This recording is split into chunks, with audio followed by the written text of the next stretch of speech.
C'est des choses qu'on ne peut même pas s'imaginer. Un jour, Rabbeinu, il a dévoilé une Torah. Il a dit, vous savez, cette Torah, vous l'avez entendue. Mais ce que vous ne savez pas, c'est que moi, j'ai payé 200 pièces d'or dans le ciel à un chômeur, à un garde qui gardait cette Torah. Et moi, je lui ai payé 200 pièces d'or pour qu'il me donne cette Torah dans le ciel. On ne sait même pas ce que ça veut dire. Il n'y a même pas dans le ciel des pièces d'or. Ça veut dire quoi? On ne comprend pas, on ne sait pas ce que c'est. Mais Rabbeinu, d'où il a puisé ses Torot, d'où il a puisé ses enseignements, ses paroles, ses renforcements, toutes les choses qu'il nous a dévoilées pour nous ramener vers Akadosh Baruch Hu. Il les a pris dans des endroits que nous, on n'imagine même pas. Un jour, Rabbeinu, il a dévoilé la Torah numéro 9. Ki kar achayut mekablin me'atfila. Quand Rabbeinu, il a dévoilé cette Torah, il y avait Rabbi Naftali qui a entendu la Torah de la bouche. Hein? Ki kar achayut mekablin me'atfila. Car l'essentiel de la vitalité, on arrive à la prendre où? Dans la prière.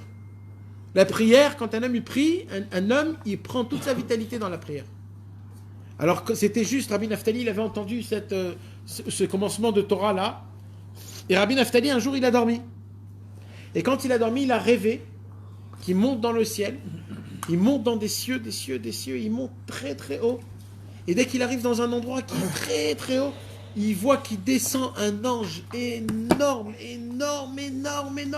Un ange, il descend vers lui, et il lui dit, dis-moi quelque chose de ton maître. Et Rabbi Naftali, il avait juste entendu le commencement de la Torah 9. Ki kar achayut mekablin me'atfila. Toute la vitalité, on la prend de la prière. Et dès que Rabbi Naftali, il a dit, Ki kar achayut mekablin, l'ange, il est monté tellement d'une vitesse tellement grande qu'il n'a plus vu. Et dès qu'il a terminé, Ki kar achayut mekablin me'atfila, il n'a plus vu l'ange. Il n'a pas compris ce que c'était.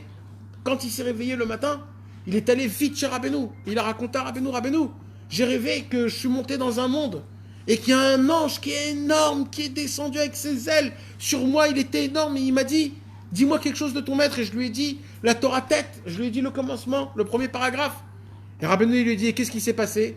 Rabbeinu, il a dit, alors Rabbi Naftali, il lui a dit, j'ai rien dit les premiers mots, l'ange, il a commencé à s'élever, à monter d'une vitesse que j'ai même pas vu où il a terminé.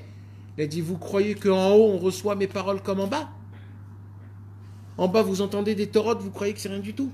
En haut, quand ils entendent un mot de moi, qu'est-ce qui se passe? Qu'est-ce qui se passe? Tu as dit 3 mots de ma Torah. L'ange, il est tellement monté en haut que tu l'as même plus vu, tellement qu'il est monté en haut. Tellement qu'il a compris des choses chez Hachem.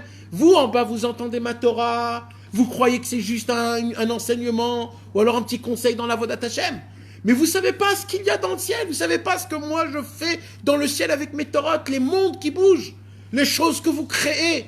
Les anges en haut, ils tremblent, ils tremblent.